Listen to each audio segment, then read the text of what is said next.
And welcome back in. Greg Davis here with you, of course, and we are excited to welcome into our studio Mr. George Shamblin. He's written several books, been here on the show with us a couple of times, I believe, in the past, and his latest is available now. It's The Four Faces of Christ, and there you can see the cover for those of you that want to see the video of this interview, The Four Faces of Christ. And he's a local author. You know, we talk with lots of authors, George, and they have national releases of their books. They do national media campaigns, and we wind up talking to them on the phone or through Zoom or things like that. But here you are doing this, and you're right here in our backyard, and we get to have you in studio. So glad to be here, and it is so much easier for me to talk in person. Over the phone, I'm a very awkward communicator with my friends, but face to face, this is fantastic. We've already had great conversations so far. Well, so we have, yeah. It's good to have you here a little early, and we were able to visit and catch up. Tell folks a little bit of your background, just so they'll know where you're coming from, because you had a background in business and then pastoring, and now with the Center for Executive Leadership. Just give people a little bit of your journey. Oh, sure. So I started out in pharmaceutical sales, and I had a radical conversion to Christ. And once I had a conversion, I went to a minister, and I said, I think I'm called to ministry. And actually, I won't go too far with the denomination, but that minister was angry when I said I'd become a born-again Christian. I'm telling you, he was red, saying, we baptized you as a baby, you were confirmed, all these sort of things. I said, no, Reverend, I'm like a changed person. And he said, well, fine, whatever. But he said, if you feel like you're called to ministry, you need to go work in the business world for about 2 years. And if you can't do anything else, that could be a good indication God's called you to ministry. Yeah. So even though he wasn't a believer, that was incredible advice. Yeah, that was not bad advice at all. It really wasn't. And I'm telling you, man, I almost get chill bumps thinking about it. From that time forward, I could not get away from God's call to ministry. And so I did pharmaceuticals for 5 years. Worked for Merck and another company called Roche, and I enjoyed that. But the satisfaction, the meaningfulness, for me just wasn't there. And I've loved ministry. It's been hard. Ministry is very hard, but I've loved it ever since. Well, fantastic. And then you pastored for quite a few, 10 or 12 years? That's right. Yeah, that you pastored a local church down in Florida. Yes, and I planted a church. Okay. And listen, I was going to be the next Billy Graham. Yeah. We all were. Yeah, exactly. I knew it. Nobody else knew it. Yeah. And I thought it. Nobody else thought it. But the Lord really did. The buses will wait. We all had those visions. Come. Yeah. One more. One more. What's the song called? Just As I Am. Just As I Am. Yeah. The buses will wait. No, but it was a precious church, and I loved it. But we really were doing a lot of ministry in the inner city.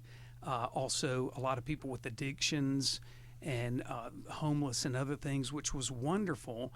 But sometimes the load for people who were in a better place kind of spiritually was overwhelming. And I think we just were burning the candle at both ends, and it was hard.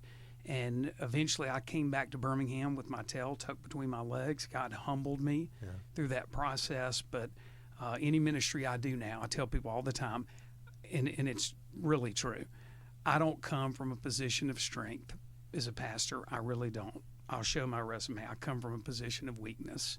But I think that helps people resonate who've been through tough times, who hadn't had all these successes, and say, hey, I can be a believer and still really struggle with failure or heartache or when things don't work out. So that's really kind of my ministry in a nutshell. Yeah, and now with the, for a while now, with the Center for Executive Leadership, and doing great there, discipling men and leading Bible studies, and just, I love what you guys do. Great resources, first of all. And I've been, dealing with the Center for Executive Leadership for, since it was started, probably with Richard. So tell folks what the Center for Executive Leadership, how they can interact. Oh, sure. It's just on the webpage. It's thecenterbham.org, and we've got 10 men on staff. The thing I love about the center. I remember when it was one. Oh, that's exactly right. It went from Richard Simmons to Todd Liscombe, and then to Steve Singletary, John Scott, and Brian Pitts. Now we got Phil Reddick, Jimbo Head, and I think I've mentioned everybody. I know most all of those. Yeah. But here's something cool what the ministry's done. Everybody kind of has a part of ministry that's really close to their heart. I guess you could say almost makes your mouth water. And so we have one pastor who's got kind of a little specialty in fatherhood coaching. Two other men on staff, Jay Lloyd, that's who I forgot, is a counselor. So he does some counseling, premarital counseling. One of the men on staff does some inner city work. Somebody else with people getting in retirement. It's just really cool. My emphasis kind of missions. And so I take businessmen to Cuba all the time, and we do a lot of ministry down there. So that's been really exciting. Well, interesting. Tell us about Cuba. What does missions in Cuba look like? Okay. Because most people probably don't even think you can go to Cuba. Yes, and you can't. And by the way, the first time we're going to get to the book, but I want to hear about this. Hey, listen, Cuba's probably more interesting.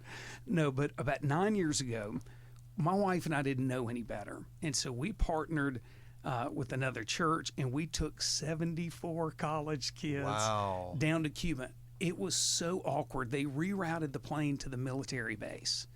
And when we got off the plane, they were cutting you with their eyes. They did not want us there. They were mad. They were angry. It was extremely awkward our first trip. Now, they've loosened up a ton. But yes, we can go down there with religious visas legally. I could stand, or you could stand on a street corner, open up a Bible, which in the past that would have been propaganda, and you can street preach if you want. You can do door-to-door evangelism. Wow. If I can say one other thing. Yeah.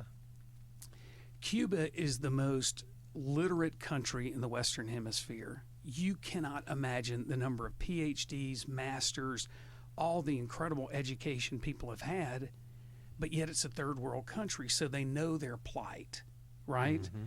But when we go and we're sharing the gospel door to door to door, it's almost like their palms are empty. We see crazy conversions. I could tell you story after story that would give you chill bumps because God's doing such a work in Cuba. Wow. Well, I didn't know you were doing that. That sounds like something I'd be interested in. Come on. Yeah, that would be cool. Well, you've written a couple of books, and now your latest, The Four Faces of Christ, and I love the timing of this as we get close to the holy season, Holy Week, and Good Friday and Easter, just to focus on Christ, not specifically what the book is about, but just timing of it. As we start, moving into that season, many are already, celebrating that. The Four Faces of Christ. Tell folks what you're doing here, because you talk about it being a four-way intersection where a wreck occurred. The four Gospels. That's right. Matthew, Mark, Luke, and John. That's right. And just if I could tell you the impetus and then for the book and then kind of that intersection reference. I was raised in Tuscaloosa, lived in Patton Place, and the sun was setting in the west. I'm about 5 years old. And my mom kept telling me to look out this window. She said, "George, what do you see?" And I would name everything I saw. And she said, "But there's something else. There's something else. Keep looking, keep looking." I'm like, "Mom, I don't see anything else." And so the sun's beaming in like this. And she pulled me off to the side. And she said, "Now, from over here, the sun coming," she said, "Look at all those dust particles." Yeah. Right. And I just remember thinking, that's really cool. I never saw them. They've been there all along. And she said, "George, you always have to look deeper." And so with this book, I feel like with the four Gospels, we've read them, and we do read them. But sometimes if we keep looking more intently and a little closer, we pick up on these kind of glistening truths that come to the fore, but we have to be looking for them. So that's kind of the background. Yeah. As far as the book is concerned, if you and I are at an intersection and there's a collision that takes place, you and I could see the exact same thing, but the way we retell the story, you're going to pick up on details that I don't pick up on. I may be looking from a different angle. That's right. Well, we put all four of those together, and you walk away going, "Oh my, we have seen so many angles at the Lord Jesus, his life, his death, his resurrection, not just one angle, but four." And that really makes the richness of the gospel that much more powerful. Yeah, it's powerful. So what you've done is you've really written about all four of the Gospels and how they portray Jesus, and you work off this theme of what do you see? Just kind of walk us through the four what you sees from the four Gospels, and then it'd probably be getting close time for a break. But walk us through those 4. Oh, sure. Basically, the intent of the book was to have 3 chunks, and the first chunk is I'm asking each of the gospel writers, what did you see? In other words, at that collision, we could say of grace and truth, what'd you see? The second part is, what do the gospel writers want you and me to see? Okay, there's something clearly they want to convey to us. Thirdly, though, and you being in ministry realize there's got to be a practical aspect, not just what did they see, what do we see, what do you want us to do? And that's the practical piece. Yeah, that's the next part of it. Well, tell us, what did Matthew, Mark, Luke, and John, what did they see? Oh, great question. Okay. Matthew was one of the 12. So I put him on a street corner up close and personal. He's seeing events unfold in real time. Mark, on the other hand, a lot of people don't realize Mark was not one of the 12 disciples. No. He was there, but he wasn't right there. Okay? He was an eyewitness, but he was a little bit from a distance. So I put Mark halfway down the street. Luke, where was Luke in that situation? Luke was nowhere to be found. Luke comes after the fact, almost like an investigator who shows up afterwards and interviews people. Otherwise, how would we know what Mary pondered in her heart? Lastly, with John, one of the 12, I don't just put him on a street corner. He was the disciple that leaned up on the chest of Christ. And so I put him right out in the middle of the intersection, up super close and personal. And with all those views, we're able to put together the most beautiful story the world has ever known. Yeah. Isn't it just so God that he would not just give us one take on his son's time here on earth, the Messiah, but would give us these 4. You know what I mean? Come at it from 4 different ways. You know, we could have gotten one story and it would have been, we would have never known any different, probably never thought any different. We'd be glad to have the one thread. But he gives us these 4 different threads that, like you said, and they all saw it from a different angle, and they all saw it in different ways. And you talk about Matthew seeing a wonderful, marvelous Savior, Redeemer, and friend. That Mark saw tragedy in rudimentary Greek. Luke saw those otherwise unseen. And if you go back and read these Gospels, I'm just thinking that's exactly, you're right on. It is. And then John saw God. Yes. Focuses on the godness. That's right. Of him. The I am statements and all of these things. Yeah. And you know, if you and I look back over our lives, or your listening audience or watching, we can think about certain Gospels that really impacted us at different seasons of life. When I first became a believer, man, it was Matthew. I just couldn't get enough of Matthew. Later on, kind of with the theology of John, you mentioned the 7 I am statement. Yeah. I mean, I couldn't get enough of the depth of John. Right now, at this season of life, it's the Gospel of Luke for me, and you hit it. People who feel unseen, people who feel overlooked, people that are downtrodden and feel like they've been pushed out. Luke's Gospel sends a very strong message to Samaritans, tax collectors, women, people like you and me. We're not on the outside. We're actually invited in, and we too have a seat at the table. Yeah, wow, just amazing. Tell folks, we'll continue with the conversation, but tell folks now that are listening or watching the best way for them to get this book, and you've got a study guide in it with it as well. So tell folks how they can get it and how you see people using the book, because it's a tool. Okay, I'm so glad you asked that, because in the past I didn't put a study guide. You'd have to go to a web page and download. Now it's in the book, so they don't have to order that separately. This is meant to be done in community, small groups, Bible studies. People can go to my website, georgeshamblin.com, or even on Amazon, just The Four Faces of Christ by George Shamblin, and hopefully they could get it to come up. Yeah, and this is good for you know, we're talking men's groups and things like that with the center, but this would be good for everybody, right? Even for family study, men's study, women's study, large group, small group. I mean, this is really a great tool, and it's rich. Okay, this is there's a lot in here. Okay, good. How long did it take you to write this? A lot less than the first book. The first book is a learning experience. It was a doozy. I mean, looking back, it was probably too much. I probably should have started out by doing just some blogs, you know, occasionally before I wrote a book. I never wrote before that. This one probably took about a year, and I'll kind of tinker with it, almost I guess like somebody who's painting. You'll paint, and then you take a break because it all gets blurry, and then you come back and you see, okay, I need to touch this up, I need to change that. So it probably took a full year. All right, outstanding. The Four Faces of Christ by George Shamblin, Shamblin, because people are going to go looking that up. It's with Shamblin, George Shamblin, his website, or on Amazon. All right, let's take a quick break. We'll come back on the other side and go a little deeper into this conversation. Stay with us. It's Priority Talk here on Truth 101 WXJC. Okay, and we are back in. Thank you for staying with us. Priority Talk Radio, Greg Davis here with you.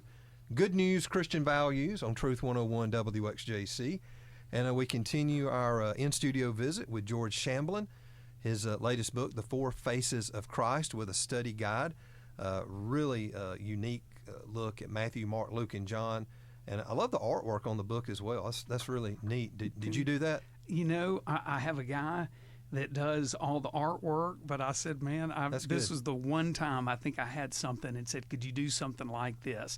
Yeah. And the reason is I didn't want it to be too clear on the front cover, because the point is maybe we see, but we don't see as clearly. And then the further you go in the book, the more the sharper the image of Christ comes into view. So that was kind of my intent. So it is literally four faces of Christ, just different That's right. outlines, basically, of the face of Christ. And then that one's even better on the inside. See, that's right. You're right. Okay, It starts getting a little clearer. I'm seeing picking up what you're putting down now. That's good. All right, we talked about part one of what do you see? Matthew, Mark, Luke, and John. What did they see? Their perspective on Jesus. They all had a different one. And then you go into part two. What do you want us to see? So tell us what you did there. Matthew, Mark, Luke, and John. What did they want us to see? Or I guess better question, what did God want us to see through their work? A lot of times people don't realize that Matthew, Mark, Luke, and John had very different audiences in view. It'd be like if you gave a sermon, which you've done before, to four different congregations, the substance of your sermon may be the same, but you may cater it. Exactly, just a little bit to the audience. And so Matthew, a professor one time said, Matthew has a Jewish flavor. I've never forgotten that expression. And he said Matthew was a Jew writing to Jews about a Jew, meaning the Jewishness of Jesus, the Old Testament. Matthew's going to quote. That's why he starts off with a genealogy. Okay. Yeah, he says, here's who he is. Yeah. Chapter 1, verse 1, the Jewish Messiah. He says the Christ, or the Messiah in Hebrew, and he connects him immediately to two Old Testament heroes of the faith, Abraham and David. He's going to quote the Old Testament 61 times. 61 times Matthew is. So we get the whole Jewishness of Jesus as the Messiah. Mark, on the other hand, Mark is reaching a Greek audience. And the reason we know that, he's explaining Jewish customs to his audience. Well, if you were Jewish, you wouldn't need those customs explained to you. And so for a lot of Greeks, what do they have? They have Greek gods. So he didn't refer to Jesus as a son of the gods. He referred to him as the Son of God. Luke, on the other hand, Luke is kind of we see a lot of the humanity of Jesus. We see him as the Son of Man. But earlier you said this about John, which is true. John starts out, and not by saying so much Jesus as Messiah, Son of God, Son of Man. Chapter 1, verse 1. In the beginning was the Word was with God, the Word was God. And so all four of them are coming from different perspectives. Yeah, they come and they help us to see that, and you really need all four. Have you ever? I bet you have. Have you ever read a synoptic gospel where they try to put together all the versions and merge them all together? Have you ever read kind of through one of those? A little bit. That is just, I think I've been so trained one way to change midstream. That was a little harder, but I do know those. There's a chronological out there. There are different, synthesis and things. Yeah, but I've not. Maybe chronological was the right word. You're right. Where they sort of take, because you've got stories that are in as many as three of the Gospels. There's nothing, I don't think, in all four, but in three. Like the birth of Jesus is in really in Matthew, 3. Yeah, you can go into John as well, I guess, with some in the beginning. That's right. That's right. Yeah, and so It's kind of neat to read those all put together because you do pick up different things, and they can be telling the same story but tell it different ways. That's right. Because of what they saw, and I love what you've done here, and not only what they saw but what they want you to see as well. All right, last little section of the book, you got it in 3 parts, is what do you want us to do? So what do you see? What did they see? What do they want us to see? And then what do they want us to do? Because if we don't do something with it, it's really we haven't really taken it as we should. That's when it comes ultimately clear, is when you see what you're supposed to do. Right. I have another pastor friend named Max Bowen, and one time he gave me some constructive criticism after preaching or teaching. He said, George, that's great and all. You got to give us some practical applications. That's right. That was probably 15 years ago. And even though I wanted to punch him at first, later I was like, man, that's great advice. And so you're right. I thought I would be, remiss not to give challenges of, obviously, each gospel writer is calling us to action. You think about Mark, for instance. Mark is going to quote where Jesus said, if anyone wishes to come after me, he's going to say, here's what you do. Yeah. You must deny yourself, take up your cross, and follow me. So that's a call to action. John is going to call on us to believe. He even tells us the whole reason he wrote is so that we might believe. It's a gospel of belief. So whether it's taking up our cross, whether it's believing, it could also be serving others. Mark 10, I believe it's 45, says the Son of Man didn't come to be served, but to serve and give his life as a ransom for many. So there are tons of call to actions throughout the book, but especially the last little chunk of the book. Okay. Now, just some general questions that'll fall into all of those.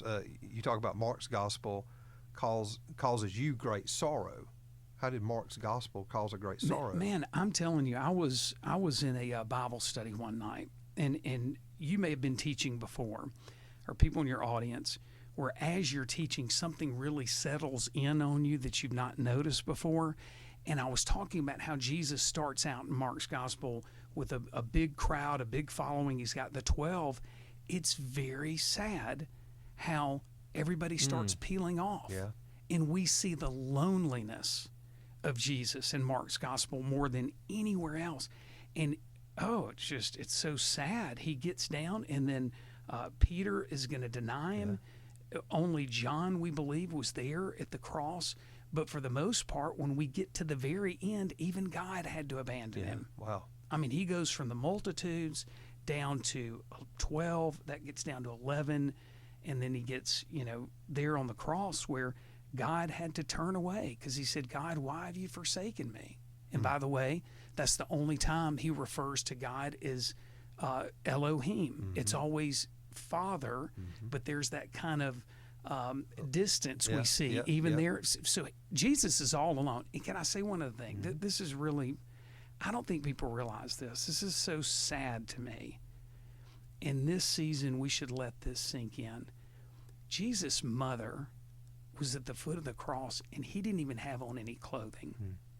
Can you imagine the embarrassment and the shame to have that happen, and you're all alone on the cross? I hope your audience lets that sink in, because that was the sacrifice, truly, that he was not only willing to make, but that he did make for us in our salvation. The sorrow in Mark's gospel really does strike a chord. Wow. I don't know that I've ever thought about that before. That's powerful.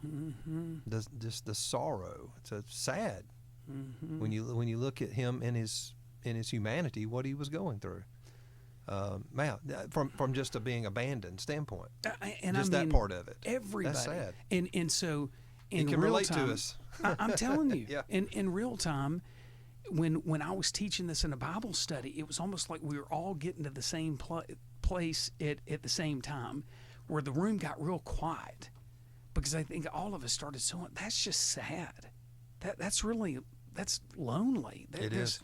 And wow. I write about that in the book. I'm telling you, that moment just really struck all of us. I think we all kind of got misty-eyed. And the thing is, I wasn't saying hardly anything. It was just kind of when we looked at it, and then it got real quiet in the room. Right before Good Friday, too. Great insight. Yeah, as we approach, the Easter season, celebrating the death, the burial, and the resurrection. That's certainly very poignant. And we mentioned this earlier, but in Luke, you talk about Luke sees the otherwise unseen, the down and outers, so to speak. How is this? How so does he do this?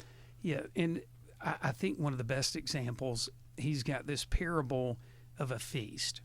And so the head of the household is going to send the servant out and invite all these people, and they all kind of start sending in their excuses. Yeah. One has somebody to bury. That's exactly right. Business to take care of. All of those. Mm-hmm. And so the head of the household gets angry, and he says, "Go out into the highways and the byways, the blind, the lame, the outcast, and bring them in so that my house may be made full."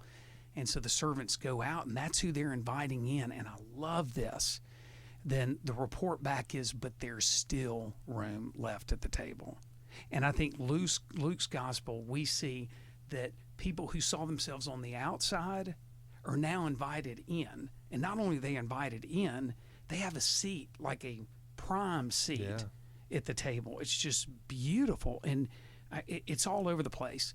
Think, for instance, Samaritans. They were total outcasts. But Luke's going to tell us a story not just about a bad Samaritan.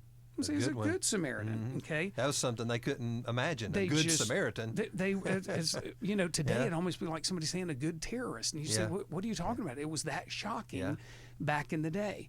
And then we also learn with Luke, women a lot of times are on the outside. Guess who supported Jesus' itinerant preaching ministry? It was women. Luke's gospel is going to tell us that. Luke's going to include 4 women, several with questionable backgrounds in his genealogy. We just see example after example after example. A prodigal son, a lost coin, a lost sheep. It's really where we find Jesus in Luke's gospel. You want to see Jesus in Luke's gospel, look to the fringes. That's where you're going to find him. That's really the angle that I came at with Luke. Yeah, wow, great take. It's The Four Faces of Christ, George Shamblin, Shamblin, Shamblin. You can go to his website or Amazon to find that book. All right, a couple of last questions. These are a little different, interesting. You talk about the messianic fingerprints traced throughout the Old Testament from Matthew's vantage point, and no verse would be free of Jesus's DNA. Now that's going back to the Jewishness of Jesus. That's a powerful statement. Mm-hmm. And the Old Testament really is like a huge arrow. Okay, I've heard somebody say before the Old Testament's like a dimly lit room, and the New Testament is going to flip the switch on. Wow. And that arrow pointing to Messiah. Yeah, everything. Mm-hmm. I mean, you think about the sacrificial system. That wouldn't make a whole lot of sense to us, if we didn't have the New Testament, because we think, why did an innocent, unblemished lamb have to be sacrificed? Can I add something real quick to that? Yeah. I don't think people realize that back in Exodus, a Jewish family was told to keep the lamb 1 year old, unblemished, in their home for 4 days. Now, when you and I had kids who were younger, if we brought a lamb into our home for 4 days, what would happen? Yeah. It's a pet. Yeah. Name it, play with it, all these sort of things. And then 4 days later, slaughter it. Yeah. And you see the dad lay his hands on the head of the little lamb, and the kids are back behind him, and the priest slits the throat. You think, okay, our sin cost somebody or something its life. But that's still kind of hard to get our hands around. But when we look to the New Testament, and John sees his relative, Jesus, and he says, "Behold the Lamb of God that takes away the sin of the world." Then all of a sudden, that dimly lit room in the Old Testament, the light gets cut on. And so it's a huge arrow. Everything's pointing to the person of Christ. Wow. All right. As we wrap up, you say, although Matthew, Mark, Luke, and John do not explicitly sketch out Jesus' physical appearance, there is something specific they intend for us to perceive. So you're not going to be able to tell us what Jesus looked like exactly, but there's something there. That's right. We have no indication what his physical appearance was like. We don't have any clue other than in Isaiah when it says he has no stately form or majesty that we would be drawn to him. Right. Nothing special. No, he looked like your average first century Jew. But there's a whole lot to see, and I think if people get the book, then that's when they can kind of say, okay, there's a lot to see there, even though we don't see the actual physical appearance. Yeah. Wow. How long's the book been available? For 4 months, I believe. Okay. I think we came out in November, right before Christmas, and not too long. So they can order one just for yourself, but if people want to get like a case of books for groups or things like that, they can probably contact you through the website more directly. That's exactly right. We'd be more than happy to greatly discount, absolutely, for small groups and things like that. Having written this book, of course, you were writing it probably this time last year, but now having completed it and having it out as we do approach the kind of the Easter season when people really think, I bet you've got a extra special perspective this year, even after pastoring for years and all that. But to have came through a year-long or a year-and-a-half journey, really, of putting this together, wow. Yeah, it's a little. I'm able to think a little more clear-headed, not trying to write, just kind of enjoy the season right now. It is different. Yeah, it's very different. Well, it's outstanding. I love it. I love it. I'm glad you were able to come over and visit with us. Again, it's The Four Faces of Christ, and if you want to study the Gospels, probably like you never have before, it's a really unique study, very solid biblically.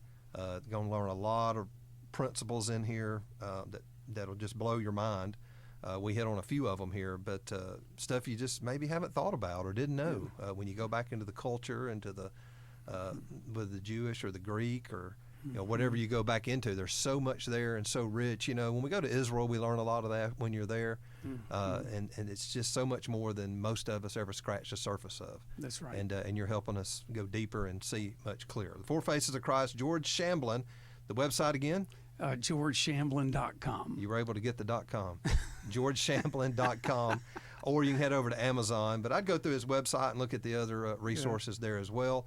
And they may want to go to Cuba with you. Man, you said you would go. Maybe we should plan a trip to Cuba for the listeners. Listen, we will absolutely do it. That Probably would be needs fun. to be men only right now. Okay. Now, there's a reason why I say that Sure. in all seriousness. No. But you and I could co-lead a team, right, of men to go down September. Yeah. How long's the flight from Miami? The flight is not bad, but the It's very 6 short, hour isn't it? late.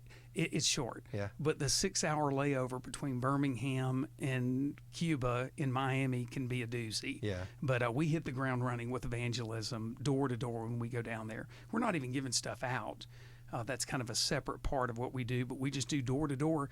If I can say real quick, people will wave you into their home. Wow. They're and open. say, please. And we don't. It's not like we're giving goodies.